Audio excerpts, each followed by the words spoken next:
इस पूरे वीडियो में हम जानेंगे डिटेल में टर्म इंश्योरेंस क्या होता है, क्यों ज़रूरत है टर्म इंश्योरेंस की, आपको लेना चाहिए या नहीं लेना चाहिए, अगर लेना चाहिए तो कितने समय के लिए लेना चाहिए और कितना कवर होना चाहिए। क्योंकि अभी मैंने खुद के लिए टर्म इंश्योरेंस लिया है तो आई थॉट कि मैं वो पूरी की पूरी जर्नी आपके साथ शेयर करूं कि टर्म इंश्योरेंस में क्या क्या चीज़ें आपको देखनी चाहिए बिफोर ऑप्टिंग इट, क्या राइडर्स होते हैं, कौन से राइडर्स आपको ऑप्ट करने चाहिए नहीं करने चाहिए, और सारी की सारी पूरी डिटेल में हम बात करेंगे इस पर्टिकुलर वीडियो में। टर्म इंश्योरेंस होता क्या है, अगर इन केस आपको फ्यूचर में कुछ हो जाता है या फिर लेट्स से अगर आपकी इन फ्यूचर डेथ हो जाती है तो आपकी फैमिली को जो फाइनेंशियल सपोर्ट मिलता है इंश्योरेंस के साइड से उसको हम टर्म इंश्योरेंस कहते हैं।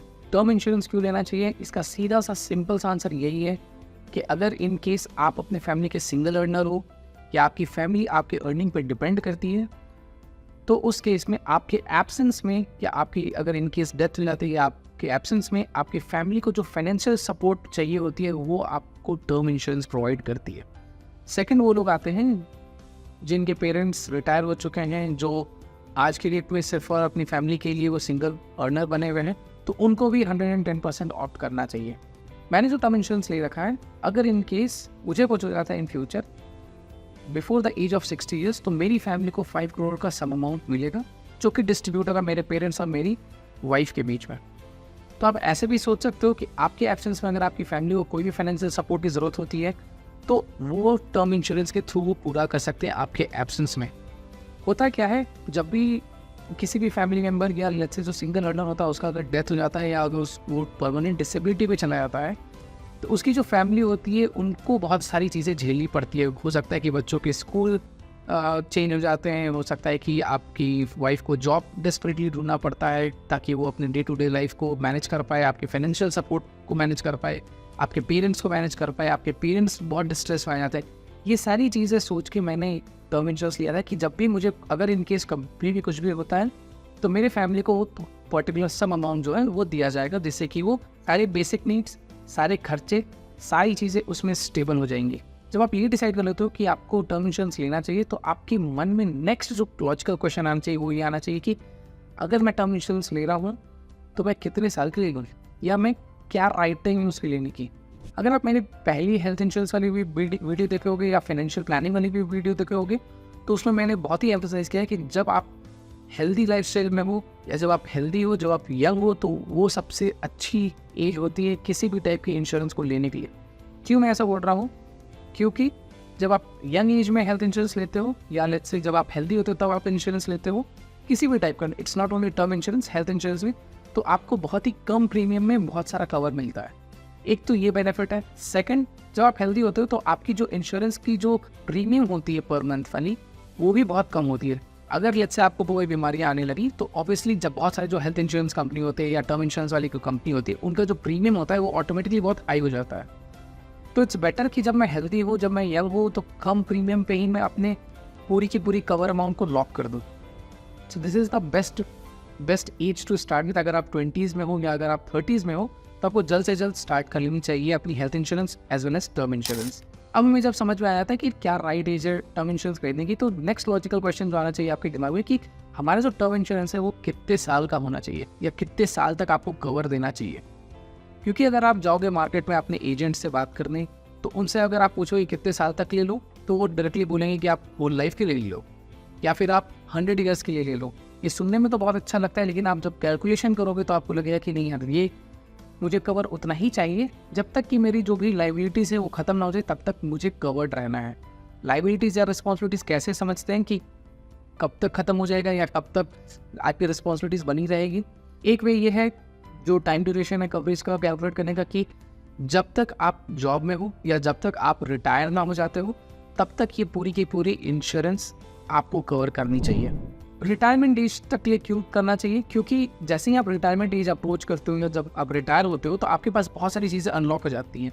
क्या क्या अनलॉक हो जाती है, जैसे आपकी PPF अनलॉक हो जाएगी, जब आपकी NPS अनलॉक हो जाएगी, आपकी सेविंग्स स्कीम जो चल रही होगी वो भी अनलॉक हो जाएगी, या फिर बाय द टाइम जब आप रिटायर करते हो तो आप कुछ ना कुछ सेविंग्स करते रहते हो जिससे कि आपके पास एक कॉर्पस भी जनरेट हो जाता है। तो अगर आपके पास वो कॉर्पस आ गया, आपकी जो भी रिटायरमेंट स्कीम्स है वो भी अनलॉक हो गई तो आपके पास अच्छा खासा अमाउंट आ जाता है ऑलरेडी। तो अगर आपके पास वो अमाउंट है तो आपको कवरेज की ज़रूरत नहीं पड़ती है। तो एक तो ये है सिंपल सा वे कि आप जब भी रिटायर करो तब तक आपके पास कवरेज होना चाहिए। बाय द एज ऑफ 60, तो अगर आप 30 ईयर्स में हो या 20s में हो तो अप्रॉक्स 30 ईयर्स का आपके पास कवरेज होना ही चाहिए। आप इसको ऐसे भी देख सकते हो कि आपका जो सबसे छोटा मेंबर है फैमिली में, या फिर अगर आपके बच्चे हैं, तो अगर आप अभी आपकी एज 30 ईयर्स ओल्ड है और आपके बच्चे की एज लेट्स से 1 ईयर है, तो आप चाहोगे कि आपके बच्चे एटलीस्ट पढ़ाई लिखाई कंप्लीट कर ले और आपके बच्चे अर्निंग शुरू कर दें। तो जब देखोगे इंडिया में एटलीस्ट 25 to 30 ईयर्स के इन बिटवीन जो बच्चे होते हैं वो अर्निंग शुरू कर देते हैं। अगर आप आज 30 ईयर्स के हो और आपके बच्चे 30 ईयर्स के होंगे इन नेक्स्ट 30 ईयर्स, तो आपका जो ड्यूरेशन होना चाहिए कवर का वो एटलीस्ट 30 to 31 ईयर्स का तो एटलीस्ट होना चाहिए, सो दैट जब तक आपका कवरेज रहे आपके बच्चे सेटल हो जाए, आपके बच्चे अर्न करना शुरू कर जाए, जिससे कि आपकी जो रिस्पॉन्सिबिलिटीज़ हैं वो कंप्लीट हो जाए। ये भी एक बहुत अच्छा वे है जैसे कि आप डिसाइड कर सकते हो कि आपकी जो कवरेज हो वो एटलीस्ट आपकी सारी रिस्पॉन्सिबिलिटीज़ जब खत्म हो जाए तब तक के लिए वो कवर बना रहे। अब हमने डिसाइड कर लिया कि राइट ड्यूरेशन कितना होना चाहिए कवरेज का। अब हम ये भी डिसाइड कर सकते हैं कि आपका जो कवरेज का अमाउंट है वो कितना होना चाहिए, क्योंकि अगर आप जाओगे बाहर किसी से भी पूछोगे तो वो बोलेगा यार 2 करोड़ 3 करोड़ 5 करोड़ कोई भी नंबर हो सकता है। तो ब्लाइंडली फॉलो करने से बेटर है कि आप खुद एनालाइज करो कि आपकी कितनी लाइबिलिटीज़ हैं, आपकी कितनी रिस्पॉन्सिबिलिटीज़ हैं, उस बेसिस पे आप अपना कवर डिसाइड कर सकते हो। एक जो इंश्योरेंस कंपनी डिसाइड करती है आपके कवरेज को कि आपको कितना कवर लेना चाहिए या कितना कवर आपको मिलना चाहिए, वो एक सिंपल सा पैरामीटर होता है कि आपकी जितनी भी एनुअल सैलरी होती है उसका 20x आप कवर ले सकते हो। बहुत सारी इंश्योरेंस कंपनीज में ऐसा होता है कि आपकी जो इंपॉर्टेंट लाइफ इवेंट्स होते हैं उसमें आपको कंपनी बोलती है कि आप उस टाइम पे आप अपनी कवरेज को इंक्रीज कर सकते हो। कि क्या क्या लाइफ इवेंट्स होते हैं, इट कुड बी और मैरिज, आपकी जब शादी हो जाती है तो आपको एक ऑप्शन मिलता है कि आप अपनी कवरेज को इंक्रीज कर दो क्योंकि आपकी फैमिली बढ़ रही है। आपके जब बच्चे होते हैं तो उस समय आपको ऑप्शन दिया जाता है कि आप इस पर्टिकुलर कवरेज को और इंक्रीज कर लो। तो एक तो ये होता है, दूसरा ये होता है कि जो आपकी एनुअल इनकम होती है उस पर 20x का कवर अमाउंट आप ले सकते हो। फॉर एग्जाम्पल अगर आपकी सैलरी एनुअल सैलरी अगर 5 लाख रुपए है तो अगर आप उस पर 20x करोगे तो आप अप्रॉक्स 1 करोड़ का टर्म इंश्योरेंस आप ऑप्ट कर सकते हो।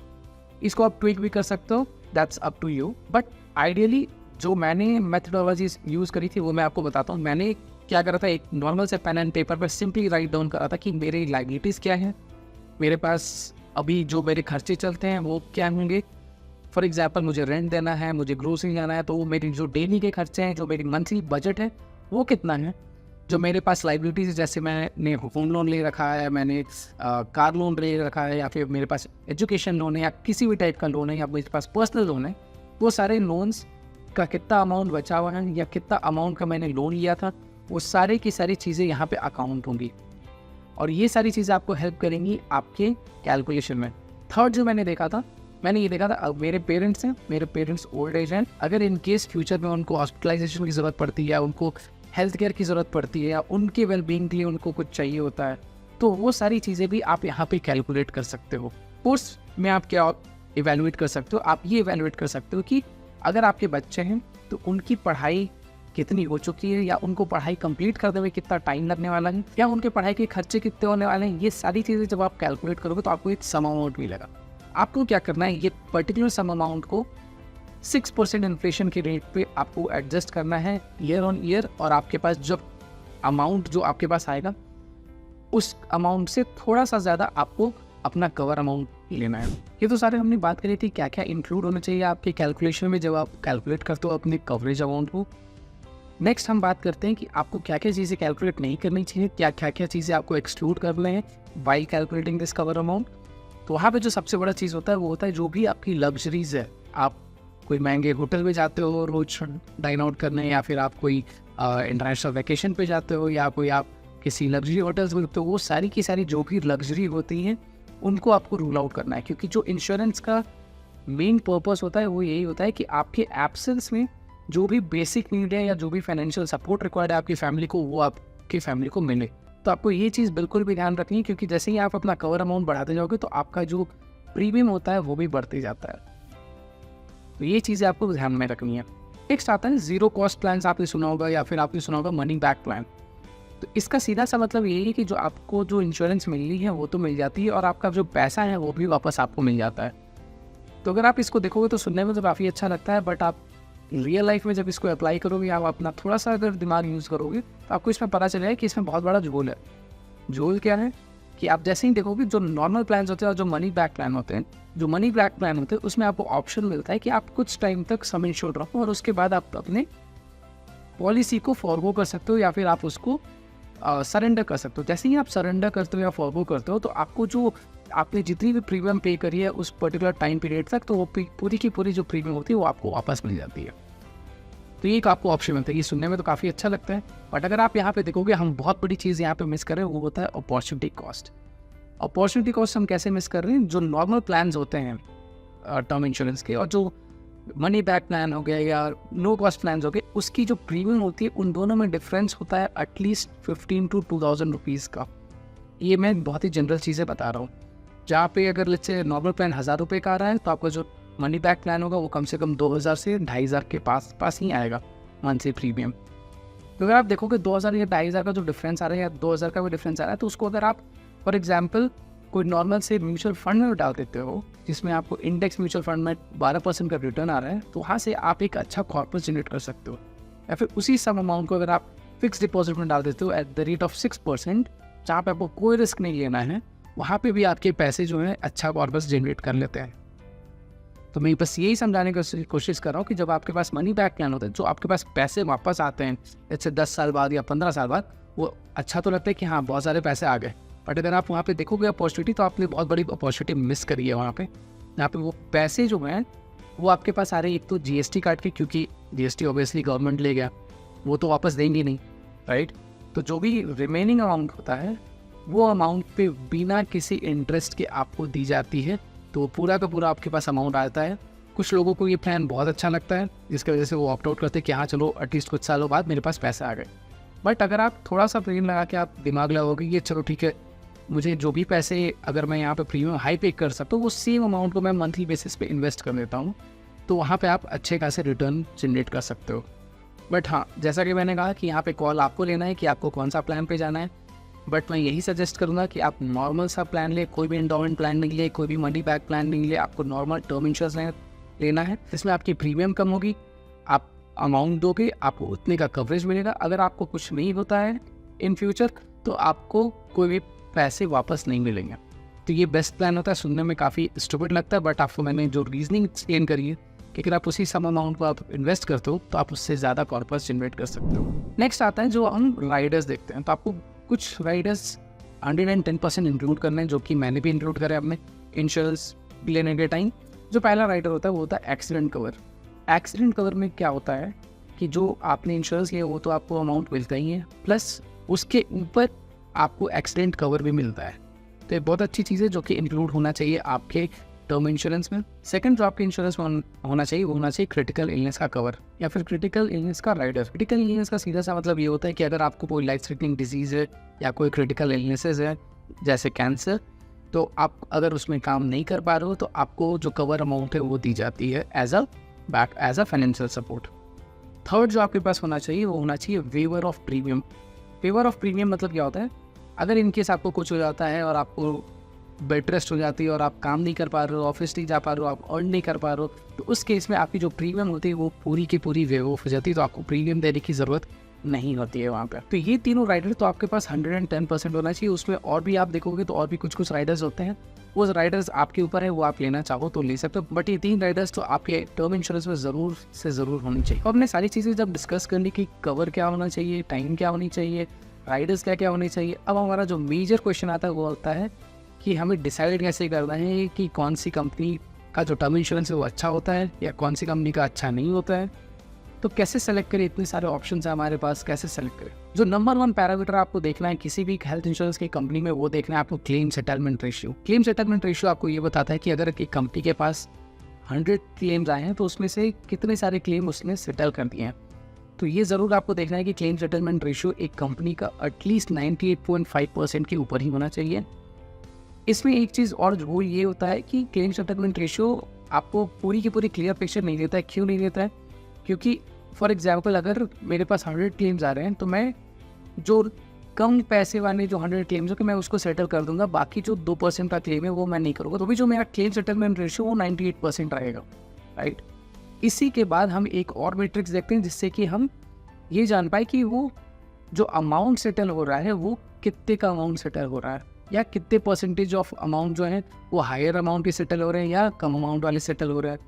तो एक और मेट्रिक आपको देखनी है, वो देखनी है amount settlement ratio. Amount settlement ratio ये होता है कि आपको उसमें पता चल जाएगा कि एक कंपनी के पास अगर क्लेम आ रहे हैं 100 क्लेम, तो उसमें कितने सारे अमाउंट हैं जो कि 1 करोड़ 2 करोड़ इन सब के ऊपर है, और वो सारे के सारे कंपनी सेटल करते जा रही है। तो इसका जो बेंचमार्क होना चाहिए आपके दिमाग में, वो होना चाहिए एटलीस्ट 95% तो एक कंपनी का अमाउंट सेटलमेंट रेशियो ज़रूर होना चाहिए या उसके ऊपर ही होना चाहिए। Higher the claim settlement ratio and higher the amount settlement ratio, better the company it is, right. और ये दोनों डेटा आपको IRDAI जो हमारा इंश्योरेंस का रेगुलेटरी अथॉरिटी है, उसके ऑफिशियल वेबसाइट पे ये सारी की सारी डिटेल आपको एक इंश्योरेंस कंपनी के बारे में मिल जाएगी। थर्ड मैट्रिक जो आपको देखना है वो देखना है सॉल्वेंसी रेशियो। ये क्या होता है? अगर एक कंपनी के पास बहुत सारे क्लेम्स एक बार में आ जाते हैं, तो क्या वो कंपनी कैपेबल है वो सारे क्लेम को सेटल करने में या उस सारे क्लेम को सर्विस करने में? ये आपको ज़रूर देखना है कि जितना भी हाई आपका सॉल्वेंसी रेशियो होगा उतना बेटर आपका कंपनी होगा। क्योंकि जो आपका टर्म इंश्योरेंस होता है वो 1 या 2 साल के लिए तो आप लेते नहीं, आप लेते हो लॉन्ग टर्म के लिए, 10 साल 15 साल 20 साल इतने साल के लिए आप लेते हो। एक चीज़ और आपको देखनी होगी कि ब्रांड, किस ब्रांड का आप टर्म इंश्योरेंस ले रहे हो, क्योंकि ये जो टर्म इंश्योरेंस होता है ये बहुत ही लॉन्ग पीरियड ऑफ टाइम के लिए होता है। तो आपको ये ज़रूर देखनी है कि उस ब्रांड का जो इमेज है, ये जो ब्रांड है उसका बिजनेस बहुत अच्छा होना चाहिए, जिसकी वजह से वो सस्टेन कर पाए उतनी बड़ी टर्म को, राइट। आपको ये ज़रूर देखना है इंश्योरेंस लेते टाइम कि आपका जो ब्रांड है वो ट्रस्टेड हो, वो ब्रांड काफ़ी लंबे समय से एग्जिस्ट कर रही हो, क्योंकि आपकी जो टर्म इंश्योरेंस होती है वो कोई छोटे मोटे टाइम पीरियड के लिए नहीं होती है, वो बहुत लंबे टाइम पीरियड के लिए होती है। तो आपकी जो इंश्योरेंस कंपनी है वो उस टाइम तक एग्जिस्ट करनी चाहिए या उस समय तक रहनी चाहिए। ऐसा ना हो कंपनी 2-3 साल बाद बंद हो जाए। तो ये चीज़ आपको ज़रूर ध्यान देनी है। भले ही आपको थोड़ा सा ज़्यादा प्रीमियम पे करना पड़े, बट पे करना, इससे बिल्कुल भी मत पीछे हटना कि मैं छोटे कंपनी में जा रहा हूँ जिसमें आपका प्रीमियम कम है तो मैं उसमें ख़रीद ले रहा हूँ। ये बिल्कुल भी हमें नहीं करना है। हमें अच्छे और ट्रस्टेड ब्रांड के पास ही टर्म इंश्योरेंस लेना है। आई नो कि वीडियो थोड़ा सा लंबा हो गया, बट आपको ये सारी डिटेल ईच एंड एवरीथिंग जानना बहुत ज़रूरी है अगर आप टर्म इंश्योरेंस ले रहे हो। क्योंकि होता क्या है कि मार्केट में आप जितनी भी चीज़ें देखोगे वो काफ़ी बायस्ड होते हैं, और अगर आप नोटिस करोगे तो ये वीडियो बिल्कुल भी स्पॉन्सर्ड नहीं था। ये आपके लिए एक गाइड था जो आपको हेल्प करेगी एक अच्छे टर्म इंश्योरेंस को चूज़ करने में। तब तक के लिए गुड बाय।